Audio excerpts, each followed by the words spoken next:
हरे शरणं हरे शरणं हरे शरणं हरे शरणं।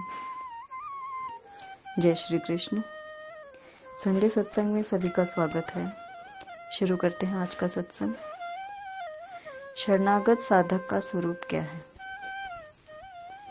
इस बारे में राम सुखदास जी कहते हैं कि शरणागत वही है जिस भांति किसी लड़की को ब्याह दिया जाता है तो पियर का गोत्र नहीं रहता, ससुराल का गोत्र हो जाता है। ऐसे ही साधक जो है उसने भगवान का नाम ले लिया, भगवान को के प्रति अपना समर्पण कर दिया, शरणागत हो गया तो वह भगवान का हो गया।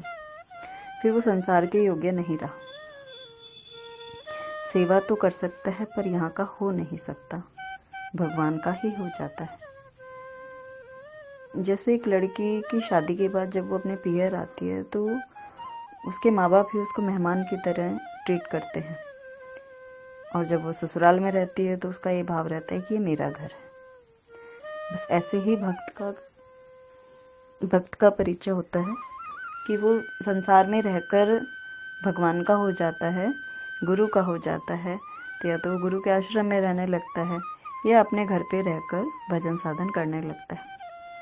तो भजन साधन करने से वो भगवान का हो गया। अब वो संसार के योग्य नहीं रहा, संसार के किसी भी प्रपंच में वो नहीं पड़ता।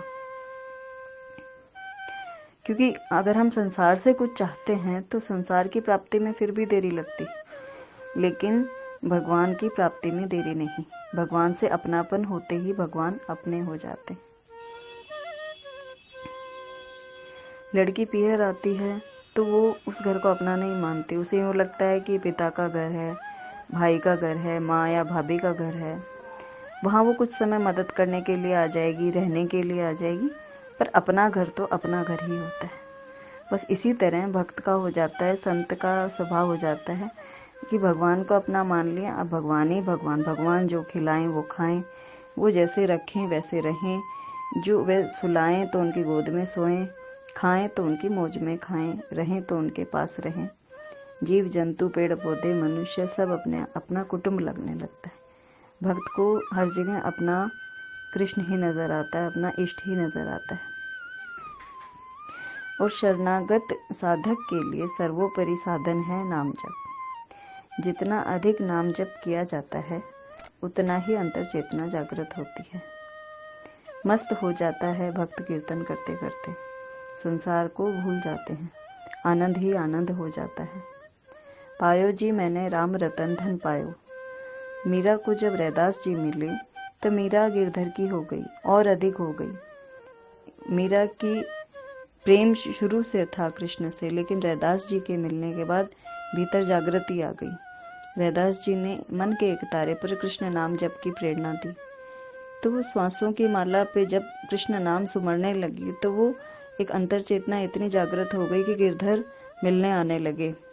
गिरधर से प्रेम, गिरधर से संबंध, गिरधर का पूरा सामीप्य मीरा को अनुभव होता। इसी तरह भक्त को अपने भगवान का एहसास होता है, तो उसे संसार में रहते हुए भी वो भगवान से अलग नहीं होता। और यूँ तो हम सभी परमात्मा की संतान हैं, लेकिन बिना बोध के, बिना ज्ञान के हम अपने आप को संसार कमाने बैठे हैं। हम व्यर्थ के कामों में, प्रपंचों में उलझे रहते हैं। लेकिन हम अगर समय का सुबह शाम का आधा आधा घंटा भी भगवान के नाम जप में बिताएं, भगवान के कीर्तन में बिताएं, तो हमारा कांटेक्ट बना रहता है, हमारी अनुभूति बनी रहती है, हमारे पास एक ऊर्जा रहती है। जैसे हम सुबह फ़ोन चार्ज करते हैं तो वो फिर हमें पूरा दिन काम देता है, वैसे ही हम सुबह जब नाम जप करते हैं, रात को सोते समय नाम जप करते हैं, तो उससे हमारी सारे दिन की थकावट दूर हो जाती है, मन रिलैक्स हो जाता है, टेंशन्स मिट जाती हैं और एक सहजता अनुभव होती है, नींद अच्छी आती है। तो रात को नाम जप करके सोने से शरीर बहुत लाइट हो जाता है, मन भी बहुत लाइट हो जाता है और मन को बहुत रिलैक्स फील होता है। जो ही हमारा नाम जप छूटता है या कम होने लगता है, जैसे एक्सरसाइज का है, एक्सरसाइज करते हैं, जिसकी बॉडी को एक्सरसाइज की आदत पड़ जाती है, वो जब एक्सरसाइज नहीं करेगा तो उसे लेजीनेस फील होगी, बदन में दर्द महसूस होगा, अलग अलग सी तकलीफ़ें महसूस होंगी, है ना। वैसे ही जब नाम जप की हैबिट हमारे मन को पड़ जाती है, आत्मा को पड़ जाती है, तो नाम जप वो टॉनिक है जो नहीं पीते तो हमारे भीतर ऊर्जा का संचार नहीं होता। हमें यूँ लगता है हम थका थका अनुभव करेंगे, हमें गुस्सा आने लगेगा, हमारी जो विकृतियाँ हैं, हमारे स्वभाव की जो विकृति है वो वापस प्रकट होने लगती है। अतः नाम जप की दवाई हमें कंटिन्यू लेनी चाहिए। उसका टॉनिक जो है ऑल टाइम लेने से, रेगुलर लेने से, दोनों टाइम लेने से हमारे भीतर ऊर्जा का संचारण बेस्ट होता है। जैसे हम किसी बीमारी में डॉक्टर हमें दवाई देता है कि आपको सुबह शाम ये गोली खानी है, तो उस एक छोटी सी गोली से हमारा रोग ठीक होने लगता है। लेकिन वो 3 दिन 5 दिन की समय की अवधि भी देता है कि 5 दिन खानी है। यूँ तो नहीं ना कि 10 गोली एक साथ खा ली, वो तो पॉसिबल नहीं है। वैसे ही नाम जप है। नाम जप भवरोग की औषधि है, तन की और मन के दोनों रोगों को मिटाने वाली औषधि है। जब हम सुबह नाम जप करते हैं तो सुबह हमारा मन, तन, आत्मा फिल्टर हो जाती है, रिलैक्स हो जाती है। और साथ ही जब रात को करके सोते हैं तो हम सुबह एकदम ऊर्जा से, उल्लास से उठते हैं, फ्रेश उठते हैं।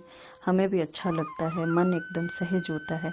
हम एक पूरे दिन की दिनचर्या को करने के लिए चार्ज्ड हो जाते हैं।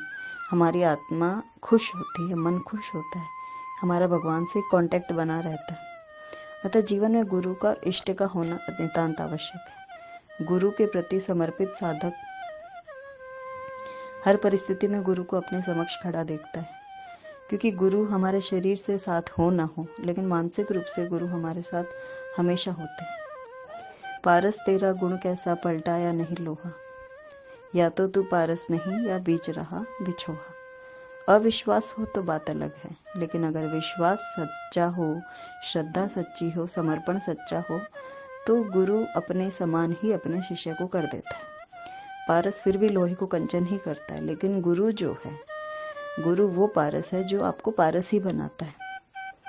अतः गुरु गोविंद भी जहाँ दोनों साथ खड़े हों तो हम पहले गुरु के चरण पढ़ते हैं, उनके पहले प्रणाम करते हैं कि गुरु की वजह से हमें गोविंद मिले। यूँ थोड़ी है कि पहले हम गोविंद को लिपट जाएं जाकर, ऐसा नहीं होता। गुरु ने हमें वो मार्ग बताया कि हम इस पर चलें। राम राम करते करते राम से मिल गए। ये प्रक्रिया गुरु ने हमें बताई, क्योंकि वो उस मार्ग पर चल चुके थे। वो हमारी उंगली पकड़ते हैं, वो हमारे अवगुणों को हरते हैं, वो हमारे मन को निर्मल करते हैं, हमें हरि के लायक बनाते हैं, हरि के योग्य बनाते हैं।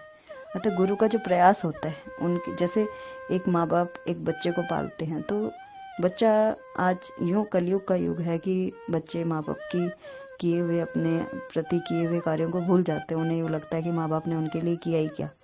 अन्यथा सत्य तो यही है कि माँ बाप ने उस बच्चे को जन्म दिया, उसका पालन पोषण किया, उसे पढ़ाया लिखाया, इंसान बनाया, उसको काम करने की योग्य बनाया, उसका विवाह किया, उसकी संतानों का पालन पोषण किया। माँ बाप ने क्या नहीं किया। अतः उसी तरह गुरु है जो आपके जीवन में दूसरे माता पिता की तरह ही होता है। गुरु ही को हम कहते भी हैं, तमेव माता च पिता तमेव, तमेव बंधु सखा तमेव, तमेव विद्या द्रविणम तमेव, तमेव सर्वम देवदेव। सभी देवों का वास गुरु के भीतर है। गुरु ही ब्रह्म है, गुरु ही विष्णु है और गुरु ही महेश्वर है। महेश्वर के रूप में गुरु आपके अवगुणों का संहार करते हैं, विष्णु के रूप में वे आपका पालन पोषण करते हैं, और सखा बंधु मित्र की तरह वो आपके साथ रहते हैं, माता पिता की तरह आपकी देखभाल करते हैं। तो गुरु से आप हर रिश्ता जोड़ सकते हैं। गुरु हर तरीके से आपके साथ रहते हैं, हर रिश्ता बनकर आपके साथ रहते हैं, आपके जीवन की हर कमी को पूरा करते हैं। अतः गुरुदेव भी हैं, सगा संबंधी भी हैं, मित्र भी हैं। सभी रूपों में गुरु के दर्शन हमें होने लगते हैं, तो फिर कहीं कमी अनुभव ही नहीं होती। जीवन के अभाव जो है भाव बन जाते हैं, और हमारे भीतर जो अच्छे विचार उत्पन्न होते हैं, हमारे जो हरि के प्रति हमारे भीतर भाव उत्पन्न होने लगते हैं, और हमारे अंदर जो भजन आने लगता है, नाम जप से जो एनर्जी आने लगती है, वो सत्संग बनकर निकलने लगती है। हम आपस में एक दूसरे के साथ बैठकर सत्संग करना, आध्यात्मिक चर्चा करना, ये गुरु की कृपा से ही हो रहा है। गुरु की कृपा के बिना कुछ भी संभव नहीं। गुरु ही वो जौहरी है जो शिष्य के उस गुण को देख लेता है और वो उसको अपना लेता है, उसको आप सम्मान कर देता है। गुरु ही एक तरह से परम ब्रह्म है। गुरु ही साक्षात ईश्वर हैं, गुरु ही कृष्ण हैं, गुरु ही गोविंद हैं, गुरु ही हमें सन्मार्ग दिखाते हैं, अंधेरे से प्रकाश की ओर ले जाने वाले गुरु ही हैं। अतः ऐसे गुरु को नतमस्तक होकर रहने से, उनके प्रति समर्पण रहने से हमें चिंता फिक्र नहीं रहती। हमारी हालत उस अबोध बालक सी रहती है जो माँ की गोदी में सोया रहता है और निस्फिक्र रहता है। भूख लगती है माँ खिला देती है, प्यास लगती है माँ पानी पिला देती है, ठंड लगती है माँ कपड़ा उड़ा देती है, गर्मी लगती है माँ पंखा चला देती है। मतलब सब कुछ अपनी माँ को करना है। बस वैसे ही अबोध शिशु की तरह शरणागत होने से गुरु की कृपा माँ की कृपा के समान हो जाती है। जय श्री कृष्ण।